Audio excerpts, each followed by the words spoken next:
So it is a couple days, what day is it? A couple days before Christmas, the 22nd, so 3 days before Christmas Day.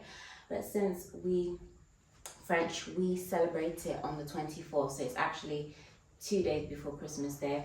And I've come into the atelier because I had an early start this morning for a shoot. Call time was 6 a.m. and it's now 9. So I'm just in my atelier space and I would like to clean up things and like basically just order things so that when I come back in the new year, everything's fresh and everything's clean. I may be coming back before the new year, but I'm not sure yet. I want to take this time to do like a clean up, get things in order, and really prep the space ready for the new year.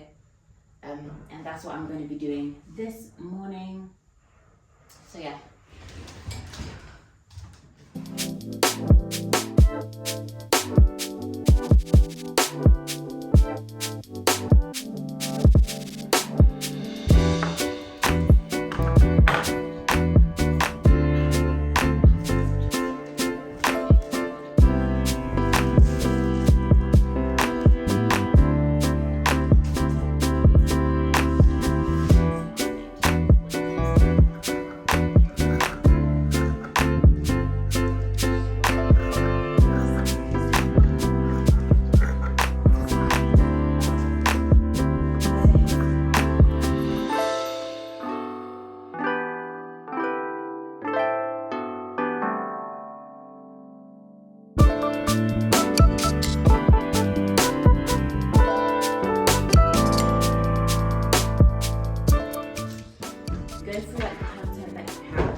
I don't want another year to come by and say, oh my gosh, I didn't post that content again and now it feels like it's expired. Because you spend so much time like doing the work, you might as well document it. And it never expires because it's like, it's your artwork, especially YouTube.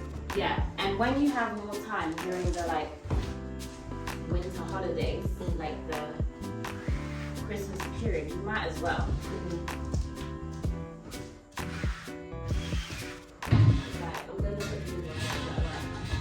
Are you gonna ride the Hoover? Yes. Okay. Yeah.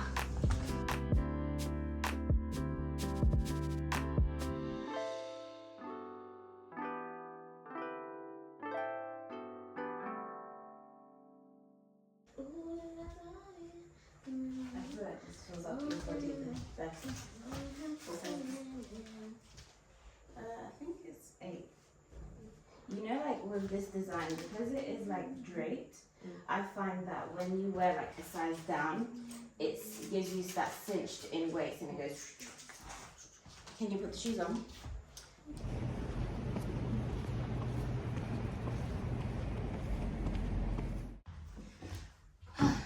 So I'm in the atelier today and I'm actually doing something that has nothing to do with my business, but actually it kind of does because it's influenced by my heritage. So I am making Christmas decorations inspired by my culture, and this is a fabric called madras from the Caribbean. A lot of Caribbean cultures use this fabric, but where I come from, Guadeloupe, this is the fabric that is used for like traditional garments and traditional dresses, which is actually the inspiration behind my made to order collections. I just don't actually use the fabric, I use the colors that are in the fabric.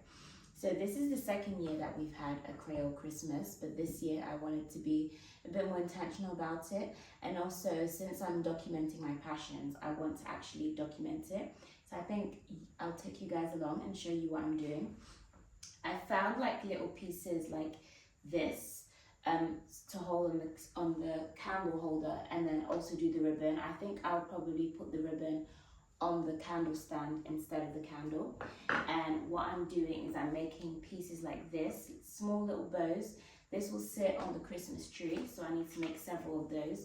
The colors for the theme of like our Christmas, normally we did a traditional one, which was like red, green, gold, but this time we're going to incorporate the Creole into it as well, so it will be a bit of like red, green, yellow and gold.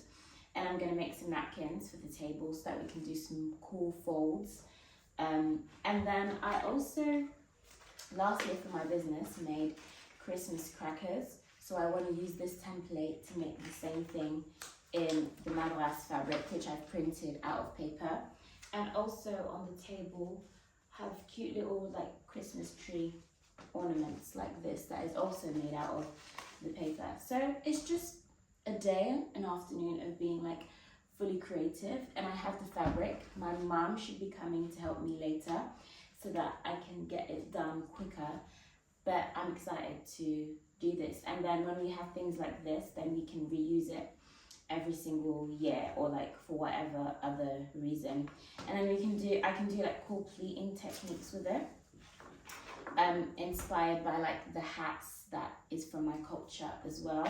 And I'm using calico to back it. One, because I don't have much of this madras fabric. I actually buy this fabric from Paris because they don't sell it in the UK. So next time I go to Paris, or I'll do an online order to get some more. And yeah, I back it with calico because it makes it a bit more thicker and a bit more structured. So after the dinner, we can wash these, fold them away, and reuse it. So I'm excited because I've never actually seen my culture incorporated in this way. And like I said, fashion is an exploration of one's identity.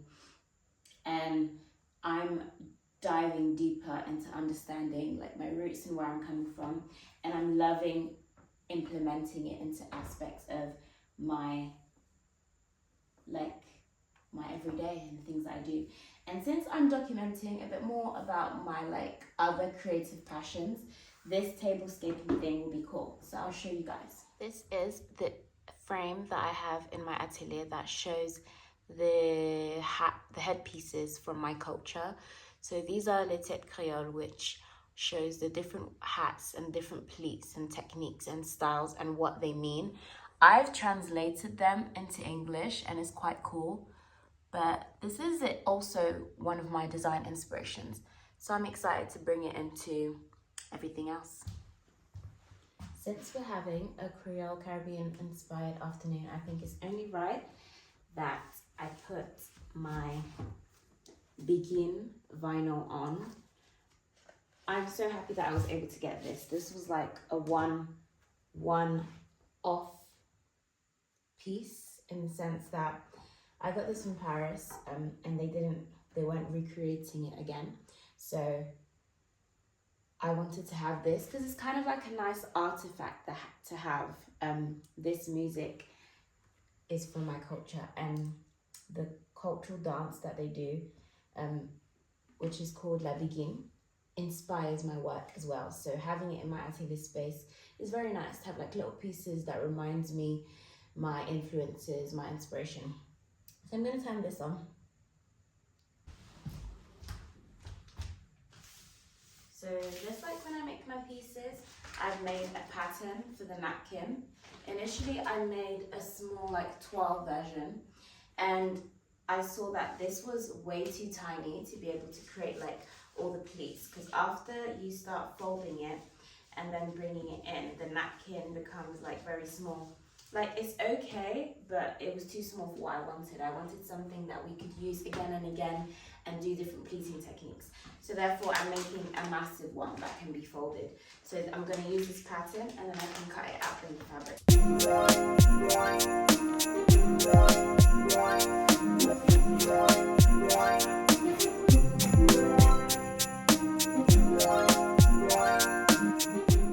So I've finally completed cutting. I didn't think it would take that long, but I've got the 8 napkins, I've got the big Christmas tree ornaments, and then the baby ones, which I'm going to make, the ribbons for the candles, the Christmas crackers, which I'm also making, and the bows for the Christmas tree, as well as the menus, which I'm still figuring out.